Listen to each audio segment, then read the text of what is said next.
네, 1부는 현장의 목소리로 생활 속 이야기 들어봅니다. 앞서 말씀드렸던 대로 정부가 2030년까지 아파트 등 부동산의 공시가격을 시세의 90%까지 단계적으로 높이는 방안을 검토 중입니다.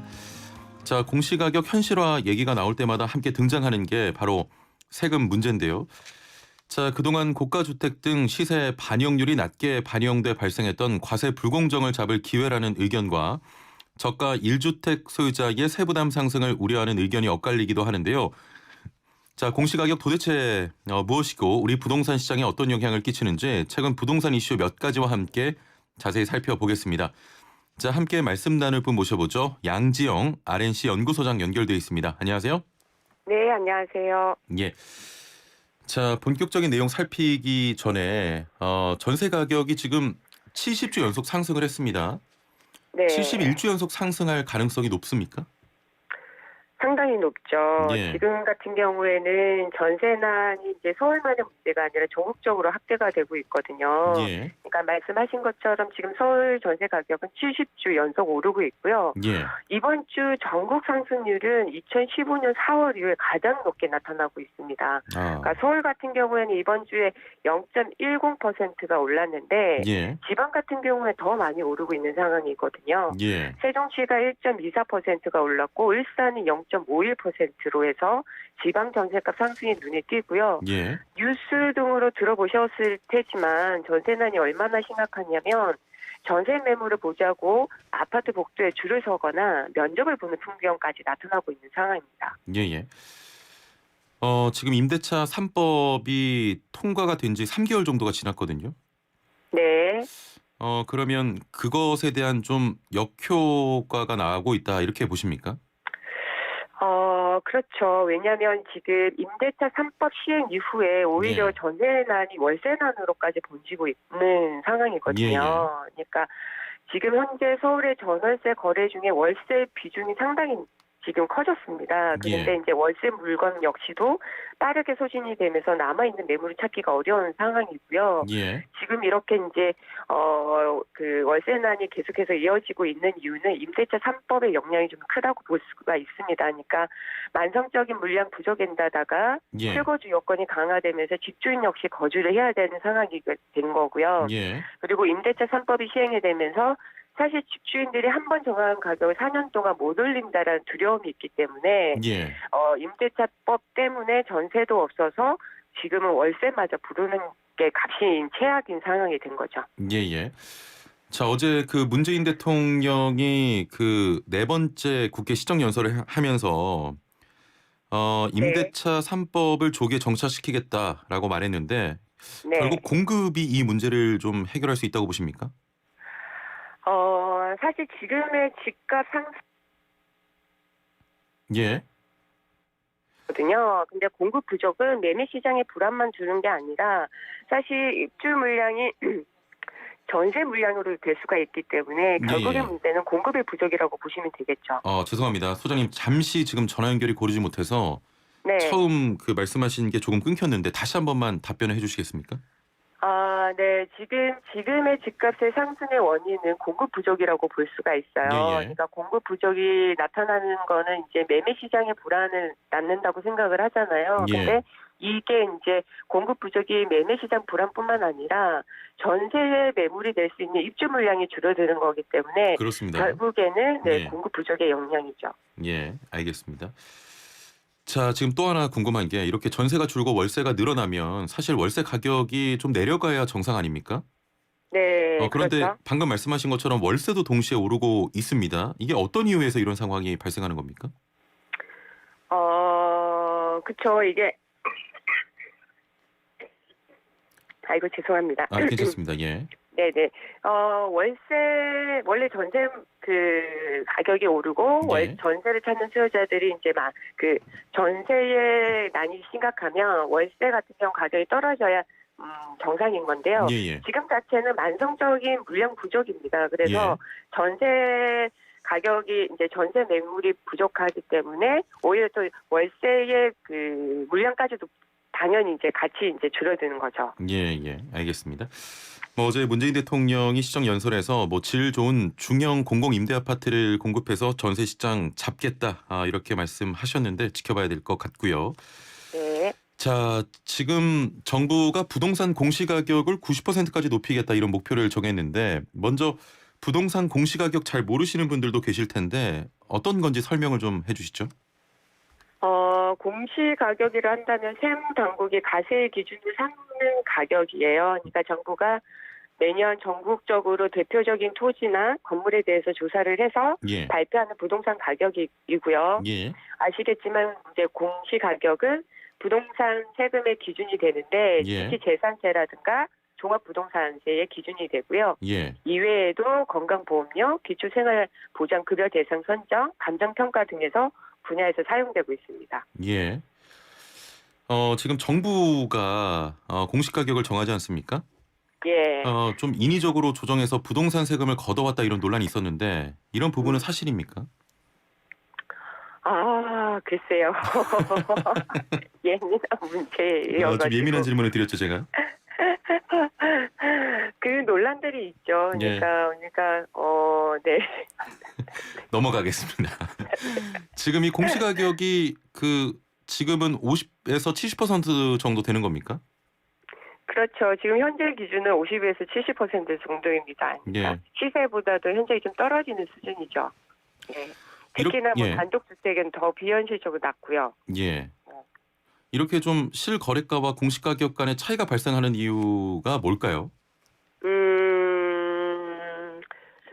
공시가격하고 시세 간의 격차가 들어온 것은 이유가 있어요. 예. 그러니까 이제 가세 기준이 되는 공시가격은 1년 동안 변하지가 않잖아요. 예. 근데 이제 시세는 수시로 변하기 때문에 시세가 만약에 급락을 해서 공시가격 밑으로 떨어질 경우에는 이제 어떤 그 세금에 대한 부담이 가격은 떨어졌는데 세금에 대한 부담은 높아지는 거잖아요. 예, 예. 그래서 이제 과거 정부는 공시가격을 시세보다 30% 이상 낮게 유지를 해왔던 거고요. 예. 결국에는 시장이 냉각기를 접어들면 집값은 떨어지는데 공시가격이 올라서 세금 부담이 급증하는 사례가 나타나는 이런 거를 막기 위한 거죠. 예, 예.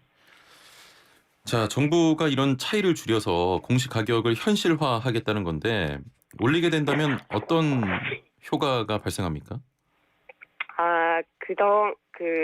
그동안은 이제 세금 부과의 기준이 되는 공시가격이 시세와 동떨어진다. 예. 특히 고가 단독주택의 공시가격이 현저히 낮아서 형평성에 어긋난다라는 등의 논란이 계속되어 왔잖아요. 예. 그리고 최근에 몇 년간 집값 상승이 계속되어 오고 있고 이 원인 중 하나가 여러 집을 사는 사람들이라고 판단을 하고 있어요. 예.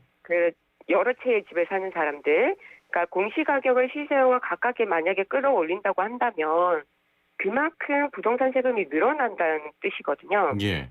특히나 비싼 집을 가지고 있거나 집을 여러 채 가지고 있는 사람들은 내야 할 세금들이 확 늘어나기 때문에 예. 아무래도 이제 공시가격을 현실화할 시에는 보유에 대한 부담이 커지면서 예, 예. 자연스럽게 또 다주택자들이 집을 내놓은 사례가 좀 늘어나겠죠. 예. 여기서 좀 한 가지만 여쭤보겠습니다. 네. 그동안 좀 양도세 중과 등의 늘어나는 세금에도 좀 버텼었거든요. 다주택자들이. 네. 정부의 그렇죠. 거듭된 압박에도 좀 급매물을 내놓기보다는 부동산 시장 추이를 좀 관망하는 모양새였는데 네. 이번 이 대책으로 다주택자들 집을 좀 내놓겠습니까? 어떻습니까? 그렇죠. 그러니까 다주택자들에 대한 양도세를 중과를 하면서 예. 다주택자들은 어떤 선택을 했냐면 주택임대사업자로 등록을 하거나 예. 아니면 증여를 한 사례들이 많이 늘어났었잖아요. 예. 결국에 이거는 가지고 있는 게 더 훨씬 이득이다라는 이제 판단을 그렇죠. 한 거라고 예. 보거든요. 그게 왜 그러냐면 앞으로 이제 집값이 더 올라줄 것이다. 예. 시세 차익이 더 클 것이다라는 이제 기대감 때문이라고 보고 있고 예. 보유세에 대한 부담감은 이제는 가지고 있으면 이제 부담이 되는 상당히 부담이 되는 부분들이거든요. 예. 거기에다가 여기서 좀 더 지켜봐야 될 부분들이 이게 이제 이렇게 와닿지가 않는 거죠, 아직까지는. 예. 근데 이제 내년 이제 6월부터는 이제 확실하게 어떤 재산세라든가 부담이 확실히 이제 가시화가 되는 거고요. 예. 거기에다가 참 중요한 거는 지금은 이제 그 결국에는 다주택자들이 가장 무서워하는 거가 뭐냐면 매물이 쌓여가는 거거든요. 가장 두려워하는 거는. 예. 근데 현재 같은 경우에는 이제 좀 더 지켜보겠다. 아직까지 기간이 있기 때문에 예. 그래서 다주택자들이 매물이 나오지 않는 상황이고 6월부터는 어느 정도 매물이 나올 거예요. 그런데다가 어떤 이제 공급 대책이 이제 내년 6월부터 이제 또 가시화가 되는 거기 때문에 예. 이런 부분 되면은 매수자 역시도 좀 대기 수요가 발생을 할 거라는 거죠. 예. 매물은 이제 나오는데 매수자는 선뜻 그 매물을 덥석 물지 않을 거기 때문에 예. 조금은 좀 다급해지지 않을까. 그래서 이제 좀 더 이제 매물이 좀 쌓여지지 않을까라고 생각을 합니다. 예. 그럼 내년 6월까지는 좀 관망세가 계속될 것이다 이렇게 보십니까? 지금 상황에서는 아직까지는 가격이 바로 떨어지지는 않을 것 예. 같아요. 내년 이제 상반기까지는 좀 더 지켜봐야 되지 않을까 싶습니다. 예. 자, 그러면 중저가 주택 소유자들은 집값이 비싸지도 않은데 세금만 올라가는 것 아니냐 이런 걱정하고 계시거든요. 네. 실제로 어떻습니까? 그렇죠. 지금 같은 경우에는 지금 좀 더 지켜봐야 될 부분들이긴 한데요. 예. 정부가 이제 공시가격 현실화 로드맵을 내놓은 뒤에 중저가 주택에 사는 사람들이 세금까지 늘어난 것이다라는 얘기들이 많이 나오면서 예. 중저가 주택을 한 채만 보유한 사람들에 대한 재산세를 낮추는 방안을 고민 중에 있거든요. 예. 그러니까 구체적인 방안으로는 1주택자에 한해서 과세 표준별로 재산세율을 각각 0.05%씩 낮추는 방안을 거론되고 있고 예. 이 경우에 현행 6천만 원 이하 적용됐던 0.1% 재산율은 0.05%로 재산세 부담이 절반까지 줄게 됩니다. 그러니까 예. 공시가격 감면 대상을 고민 중에 있기 때문에 또 이제 뭐 9억 원 이하로 이제 확대를 만약에 할 경우에는 예. 이제 어떤 이제 중저가 주택에 대한 이제 부담은 좀 단기적으로 보면은 이제 고가의 주택보다는 덜하다고 좀 봐야겠죠. 예. 알겠습니다. 자, 그 비싼 집을 가지고 계시거나 주택을 여러 채 가지고 있을 경우 좀 부담스러워서 집을 내놓으실 것 같은데, 자, 결과적으로 그렇다면 집값이 좀 잡히겠습니까? 추후에는? 그렇죠. 지금 같은 경우에는 지금 앞서도 말씀을 드렸듯이 다주택자들이 매물이 많이 나오는 상황은 아니에요. 예. 좀 더 지켜보겠다는 의지가 보이는 건데요. 앞서도 말씀드렸지만 내년 6월 이전까지는 좀 더 지켜봐야 될 것 같고 자산이 많지 않은 고가 주택 입장에서는 세금 부담이 상당히 커지는 거기 때문에 가격 부분에 있어서는 좀 매물을 좀 내놓지 않을까 세금 부담이 커지는 만큼 그렇게 생각을 합니다. 매물이 이제 나오게 되면은 결국에는 쌓여갈 거라고 보고요. 예. 그래서 이제 집값에 뭐 확실하게 잡는다기보다는 어느 정도 이제 가격을 떨어뜨리는 데는 좀 도움이 되지 않을까. 도움이 될 것이다. 중장기적으로 봐야 될 것 같아요. 예. 지금 말씀하신 내용을 듣다 보니까 이런 걱정도 사실 됩니다. 그 세금을 부담할 여력이 되시는 분들은 집을 계속해서 가지고 계실 거고, 네. 여력이 안 되시는 분들은 집을 내놓거나 조금 저가형으로 이동을 하실 텐데, 네. 그러면 결국에는 또 부동산의 양극화가 더 심해지지 않겠습니까?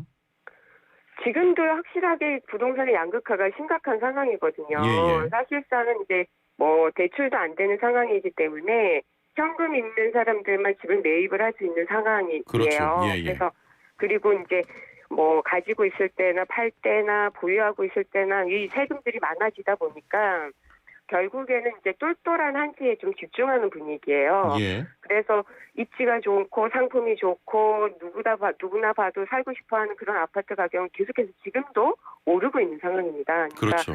지금 같은 경우에도 이제 공시가가 가격이 현실화될 경우에는 말씀하셨던 것처럼 그런 양극화가 더 커질 수도 있죠. 예. 세금의 이제 부담이 덜한 사람들은 그 가지고 있으면서 또 이제 시세 차익을 볼 거고요.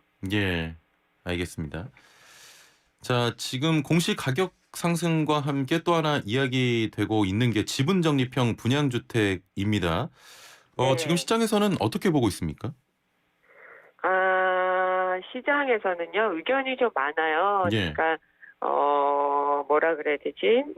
뭐 그래도 이제 저가로 초기 비용을 적게 들면서 내 집 마련할 수 있는 기회다라고 하고 긍정적으로 보는 분들도 계시고요. 이게 일단 집값의 4분의 1만 내면 살 수 있는 그런 거잖아요. 네네네 맞습니다. 예. 그러니까 지분 적립형 분양주택이라고 하면 먼저 말씀을 좀 드리면 분양자가 최초 분양 시에 건물이라든지 토지 지분의 20에서 25%만 취득하면 주택에 입주할 수 있는 주택이에요. 예. 네네. 그런 부분들이 이제 어떻게 보면은 또 앞서 뭐 긍정적으로 생각하시는 분도 계시지만은 예. 결국에는 뭐 임대주택 아니냐. 네, 결국엔. 이렇게 네네네. 예. 그렇게 보시는 분들도 있죠. 예. 지금 뭐 시장에선 현실 가능성 어느 정도로 보십니까? 현실 가능성이요. 현실 예. 가능성은 이제 정부가 이제 지분 적립형 분양주택을 본격적으로 이제 진행을 할 건데 예. 이거가 이제 현실화되는 거는 아무래도 이제 정부의 의지가 강하니까 되겠지만 결국에는 예. 소비자들이 국민들이 이제 이 주택에 대해서 긍정적으로 생각하고 많이 입주를 하느냐라는 예. 부분들일 거고요. 알겠습니다. 중요한 거는 예. 입지가 중요하겠죠. 예. 자, 오늘 말씀 여기까지 듣겠습니다. 감사합니다. 네, 감사합니다. 네, 지금까지 양지영 RNC 연구소장과 함께했습니다.